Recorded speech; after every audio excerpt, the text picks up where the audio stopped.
Assalamualaikum warahmatullahi wabarakatuh. Salam sejahtera. Adil Katalino Bacuramin Kasaruga Basengat Kajbatan. Bertemu lagi dengan saya Kalumbayo Ardi, yang sudah lama setelah mid semester saya belum memberikan mata kuliah pertemuan untuk yang berikutnya, itu pertemuan ke-8. Nah, kali ini akan saya mulai lagi, masih melanjutkan pada sejarah keberagaman kebudayaan di Indonesia. Nah, setelah kemarin tentang bahasa, tentang teknologi, lalu kemudian tentang kepercayaan, dan kali ini saya akan mencoba untuk mengenai sejarah ataupun salah satu unsur budayanya, karena mereka yang beragam adalah kebudayaan, dan dalam kebudayaan tersebut salah satunya adalah seni. Nah, kali ini unsur kesenian yang akan saya bahas di sini. Jadi coba kita perlahan-lahan, dan mungkin durasinya akan cukup panjang, jadi saya harap tetap disaksikan sampai akhir.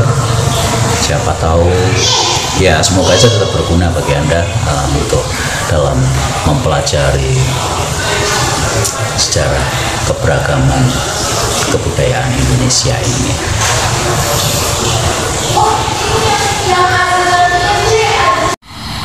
Oke, berikutnya saya coba kita pertanyakan, atau coba kita pahami dulu sejauh kita tahu apa itu kesenian. Ya, memang kesenian juga ada beberapa yang mendeskripsikan atau mendefinisikan kesenian merupakan salah satu ekspresi budaya tentang ekspresi keindahan, sesuatu yang indah, sesuatu yang menyenangkan, sesuatu yang ya tentang keindahan, atau seringkali disebut, walaupun pada dasarnya dalam filsafat akan sangat berbeda antara kesenian dengan estetika, namun di sini segala sesuatu ekspresi yang dikaitkan dengan keindahan atau estetika itu tadi. Oke. Jadi, dan selain itu merupakan kesenian, itu merupakan ekspresi budaya, itu sesungguhnya kesenian juga atau seni itu merupakan ekspresi pribadi. Jadi setiap pribadi, setiap personal pasti punya rasa akan mengekspresikan suatu keindahan, atau bahkan beberapa juga menikmati beberapa keindahan yang bisa kita digunakan dengan panca indera. Jadi, dan selain ekspresi pribadi juga tadi dikatakan kenapa masuk pada kebudayaan, kesenian juga merupakan, atau seni juga ekspresi kolektif, ekspresi bersama-sama. Maka dalam mengekspresikan seni, dalam mengekspresikan mengekspresikan keindahan itu tadi, itu tidak hanya sendiri, pribadi, dan sangat-sangat personal, tapi itu kadang-kadang diekspresikan dan diungkapkan bersama-sama dengan ya seperti dengan seorang kelompok. Karena ketika kita merasakan keindahan, ketika kita merasakan sesuatu yang menyenangkan, itu kadang-kadang kurang lengkap ketika tidak bersama-sama dengan orang lain, atau tidak berbagi dengan orang lain. Nah, maka dari itu seni ini juga merupakan ekspresi sosial selain ekspresi pribadi atau ekspresi kolektif, ekspresi banyak yang menunjukkan kebersamaan. Nah, mengapa keindahan atau estetika ataupun yang sering ekspresi kesenian itu tadi masuk dalam ranah budaya atau kebudayaan? Karena di sini keindahan ini sangat-sangat dipengaruhi oleh ide baik ide personal, main, ide di sini pikiran, perasaan, dan juga dorongan-dorongan juga. Jadi atau istilahnya selera. Jadi selera itu bisa berbagi dan selera itu bisa kolektif juga. Jadi menurut konteks, dan ini semua dipengaruhi oleh ide, sehingga ide lalu kemudian ada konsep keindahan dari daerah satu dengan daerah lain atau etnis satu dengan etnis yang lain akan kecenderungan berbeda. Seperti misalnya selera tentang warna, lalu kemudian rasa dalam arti dicap, karena yang namanya keindahan atau rasa atau dalam arti estetika dan seni itu sangat hanya dapat dirasakan, hanya dapat dinikmati, hanya dapat dihayati dengan panca indera yang kita miliki. Seperti itu. Jadi ada konsep-konsep dasar atau ada juga. Lalu kemudian ketika kita coba mengklasifikasikan atau mengkategorikan seni, di sini paling tidak ada beberapa, seperti misalnya seni pertunjukan. Nah, seni pertunjukan ini bisa bermacam-macam, tapi intinya di sini yang digolongkan dalam seni pertunjukan adalah yang ditampilkan, yang disajikan oleh seniman, ditampilkan dengan sebuah performance, penampilan, lalu kemudian dinikmati, dan medianya pun juga bermacam-macam. Kemudian visual arts atau seni rupa. Nah, seni rupa ini ya namanya juga visual art, pasti cara menikmatinya, cara menikmati keindahan tersebut, cara menghayatinya adalah dengan menggunakan karena visual dengan mata, yaitu kita lihat. Kemudian ada lagi seni yang bisa kita bacakan, kita ucapkan, ataupun ditulis. Ada sastra lisan dan sastra tulisan, yaitu seni sastra, keindahan kata-kata, menyusun kata, dan ada makna-makna atau ada rasa estetis atau rasa keindahan yang muncul dari sebuah tulisan, sebuah ucapan, sebuah syair, dan lain sebagainya. Kemudian untuk yang modern, mungkin seni yang berupa media rekam. Nah, media rekam itu bagaimana seni itu diabadikan atau direkam, bisa audio seperti video, kalau hari ini bisa seperti video dan lain sebagainya, bisa berupa kaset, CD yang audio, CD audio dan lain sebagainya. Kemudian setelah dengan selain seni rekam di sini tadi berdasarkan kategorinya. Nah, yang di sini kita ulas mengenai seni pertunjukan. Nah, seni pertunjukan ini seringkali bisa kita lihat seperti seni tari misalnya, yang ditampilkan di entah itu panggung, ditunjukkan, ditampilkan pada banyak orang, pada publik misalnya. Kemudian yang berupa teater, seni atau seni drama itu juga termasuk kategori seni pertunjukan di sana. Dan yang paling sering akrab dengan kita adalah seni musik. Itu untuk seni pertunjukan karena sering ditampilkan, atau performance arts, seni yang ditampilkan. Kemudian di berikutnya ada seni rupa, yang seni visual art tadi, seni lukis, seni kriya atau ukir-ukiran, seni patung, lalu kemudian dalam wujud yang lebih besar dalam konteks bangunan, seni arsitektur, dilihat dari ornamen-ornamen. Nah, berikut kita juga seni ini juga mengalami perkembangan, bahkan dari zaman prasejarah seni itu sudah muncul. Jadi ada masa kalau dalam periodisasi sejarah kesenian ini ada zaman prasejarah, zaman Hindu dan Buddha, zaman Islam, zaman kolonial, zaman revolusi, zaman modern, zaman modern ya akhirnya seperti yang akhir-akhir ini. Mungkin nanti ada zaman postmodern, kontemporer dan lain sebagainya. Oke, kalau tadi tentang seni tari, yaitu berupa gerak, bisa diiringi musik, bisa tidak diiringi musik, gerak dari seluruh tubuh, ada keselarasan di sana. Sedemikian rupa sehingga menghasilkan gerak-gerak yang bisa dikatakan indah, mempunyai ritme-ritme tertentu. Sementara kalau untuk dari periode sejarahnya, ini bisa kita lihat atau ditemukan pada peninggalan-peninggalan arkeologis, itu seperti ritual-ritual lama dalam bentuk berbagai macam tarian zaman dulu,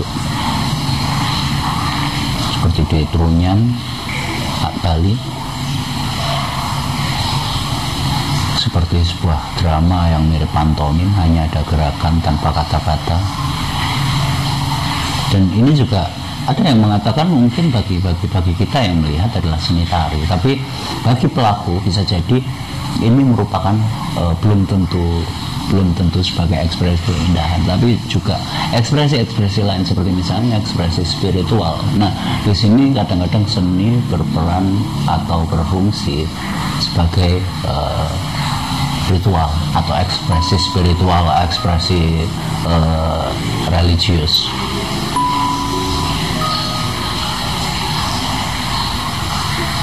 Oke, dan masih banyak lagi di sini. Dan kalau minta tentang contoh-contohnya mungkin sangat-sangat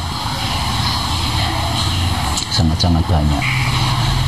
Kemudian itu yang di Bali itu merupakan peninggalan masa-masa dulu yang dalam arti ritual. Kemudian seni juga ada dipengaruhi oleh beberapa. Nah, di sini maaf, perkembangan seni ini juga dipengaruhi oleh proses difusi juga, karena akhirnya di Indonesia menjadi kesenian ini beraneka ragam karena beberapa pengaruh budaya atau pengaruh budaya dalam arti untuk melihat keindahan atau ekspresi ini dipengaruhi beberapa dari beberapa wilayah Nusantara. Jadi seperti misalnya pengaruh dari India, pengaruh dari Cina, pengaruh dari Arab, dan yang terakhir pengaruh dari Barat, dari Eropa. Kemudian ya tari-tarian yang muncul dari ekspresi. Nah, sementara kemudian masa pengaruh Islam dan Cina atau pengaruh Arab di sini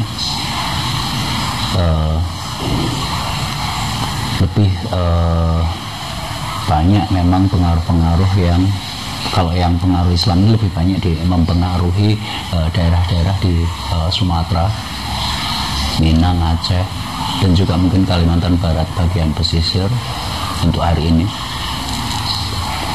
Ini bisa kita lihat, dan ini kenapa Sumatera berbeda dengan Jawa, berbeda dengan Sulawesi, Papua, lalu kemudian Nusa Tenggara Timur, karena pengaruh yang dominan yang masuk dalam wilayah-wilayah tersebut itu memang memang yang paling dominan yang dari mana. Lalu kemudian seperti misalnya seni pertunjukan yang wayang dan lain sebagainya. Kemudian kalau dalam seni vokal seperti misalnya musik-musik Gregorian yang dari Eropa, lalu musik-musik akapela, bahkan beberapa antara pengaruh Barat dan juga pengaruh Timur Tengah, ini seperti misalnya musik nasyid misalnya. Kemudian kalau dalam arsitektur pastinya banyak peninggalan-peninggalan atau bangunan-bangunan terutama tempat ibadah pastinya, menara masjid, lalu kemudian bentuk-bentuk kubah yang sangat bervariasi. Itu belum tentu ada pengaruh dari Persia, ada pengaruh dari memang dari Arab atau daerah-daerah Gujarat dan lain sebagainya. Dan pengaruh disinyalir pengaruh dari Cina seperti tarian barong yang ada di Bali, terpengaruh dari barongsai. Ada totem-totem hewan atau istilahnya bentuk-bentuk hewan-hewan mitologis seperti naga dan lain sebagainya, itu terekspresi, atau singa dan lain sebagainya, terekspresi melalui gerak-gerak akrobatisnya, gerak-gerak yang menunjukkan kelincahan dan keterampilan penarinya. Banyak sekali misalnya seperti wayang.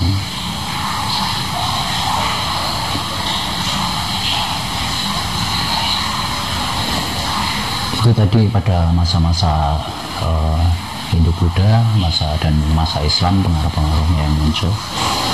Lalu kemudian kalau pada masa pergerakan atau istilahnya pada masa-masa menjelang kemerdekaan Indonesia, mungkin kita sering menyebutnya angkatan 45 dan lain sebagainya.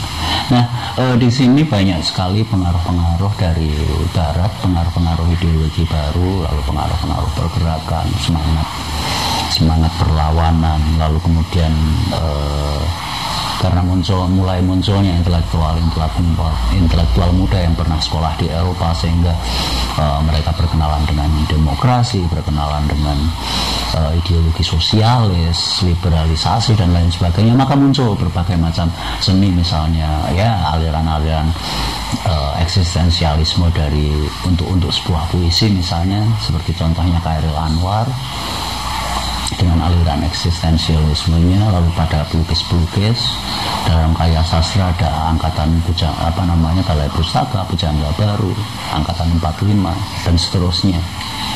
Itu ada banyak pengaruh-pengaruh dari Barat.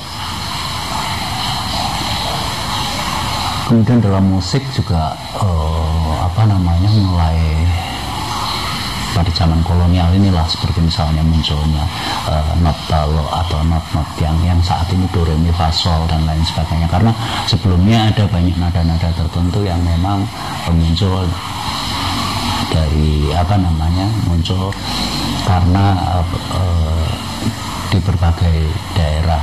Jadi ada yang ada istilah diatonis, pentatonis dan lain sebagainya. Nanti cek sendiri dalam buku-buku kesenian lama, silahkan.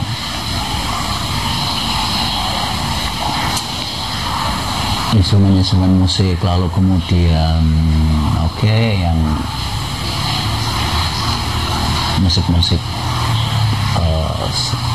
Istanbul, orkes di sini salah satunya pengaruh Barat juga. Kalau Anda tahu musik dangdut hari ini, seringkali bandnya disebut sebagai orkes Melayu, atau itu alatnya masih modern tapi khas dari karakteristik budaya Melayu yang memang bahkan saat ini juga turut menjadi identitas Indonesia juga.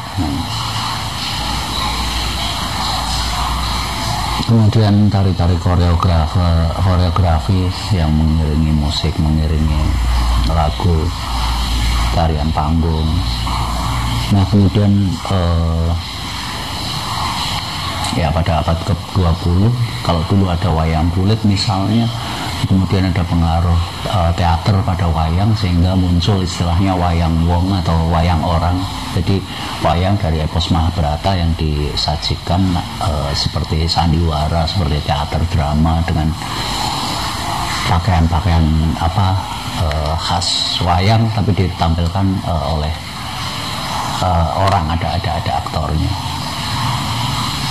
Dan ini sebetulnya memang pengaruh teater dari Cina. dari seni Cina yang memang di sana ada semacam drama-drama, namanya istilahnya ya emang drama panggung, dan awalnya ini juga hanya ditampilkan di keraton-keraton, di istana-istana, dan hanya disaksikan oleh bangsawan. Kemudian akhirnya menjadi keluar dan disaksikan, bisa dinikmati oleh masyarakat dan dimainkan oleh masyarakat. Dan kemudian pada mulai tahun 50-an seni udah menjadi semacam ya panggung hiburan, dan pada masa itu memang kesenian, baik itu musik, baik itu teater, sandiwara, drama 50-60-an itu mulai luar biasa. Kalau mungkin di Kalimantan Barat yang saya dengar itu dulu ada istilah bangsawan, ada istilah sandiwara, lalu kemudian ada juga muncul semacam sandiwara, seni teater, seni pertunjukan yang namanya mendu. Itu pernah cukup populer, dan beberapa kemarin saya dengar sedang akan dipopulerkan lagi atau diangkat lagi, dan itu merupakan salah satu warisan budaya tak benda atau ICH, Intangible Cultural Heritage.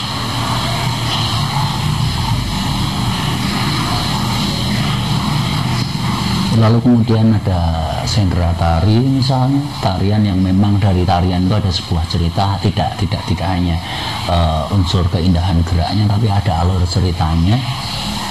Sendera tari atau itu sebetulnya sebuah cerita epos Mahabharata yang ditarikan, mungkin ada yang tanpa dialog, hanya diiringi oleh lagu dan juga gerak-gerak tari yang mewakili dialog perang dan lain sebagainya. Sering disebut sendera tari, seperti misalnya sendera tari Ramayana dengan durasi yang pendek, karena ketika cerita Ramayana disajikan bisa menjadi kalau untuk cerita wayang di Jawa bisa cerita semalam suntuk untuk satu babak saja. Nah, di sini diringkas menjadi ya kurang lebih durasinya 1 jam, sehingga bisa dinikmati tarian, ada alur ceritanya, ada nyanyian atau lagu-lagu pengiringnya. Dan sendera tari ini merupakan sebuah gabungan dua seni, yaitu seni tari dan seni drama. Dan itu pengaruh juga dari Eropa sebetulnya, yang kalau misalnya Anda pernah dengar istilah opera atau operet, atau ya mungkin kalau yang diplesetkan secara populer Anda pernah dengar acara opera Van Java dan lain sebagainya.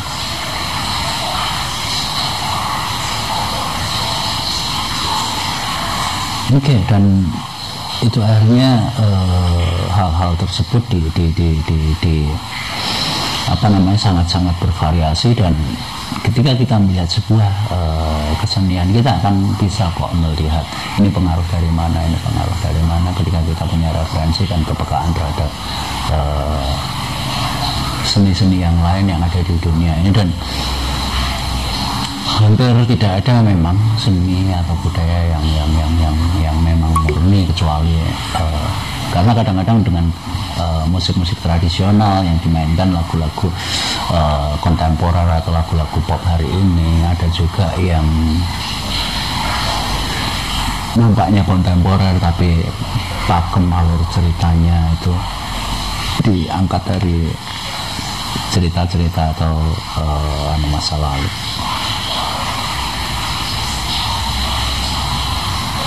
Oke, dan banyak pengaruh seperti misalnya musik keroncong, mungkin kita menduga itu musiknya orang-orang tua dan musik memang musik asli Indonesia.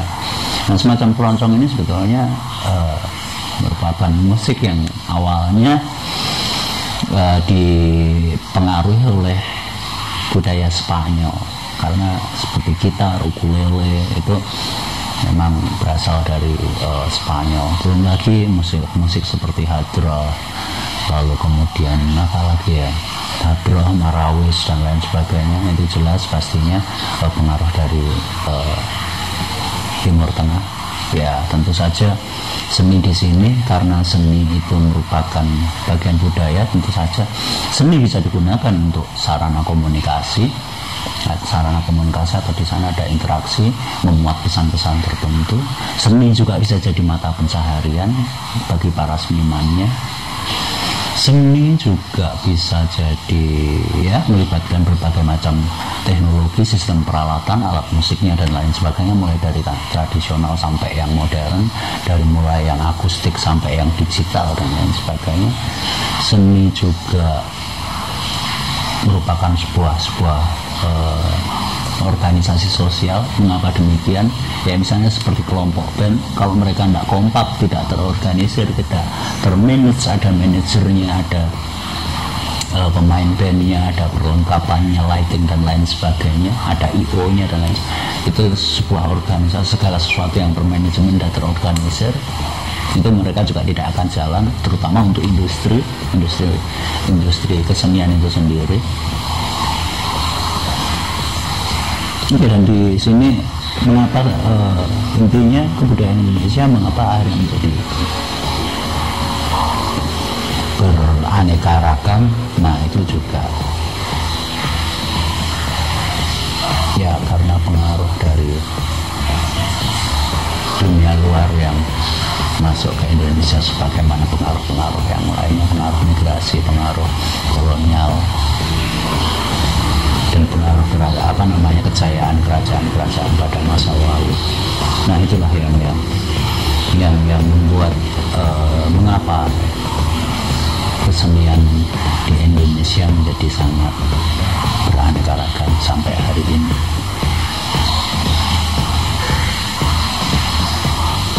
Kalau nanti tentang ini tentang kesenian ini yang mendalam, nanti silahkan bisa nanti ketika Anda mengikuti antropologi kesenian, nah di sana mengenai jenis-jenis seni, antara kaitannya seni dengan budaya, kita akan banyak akan banyak dibahas di sana.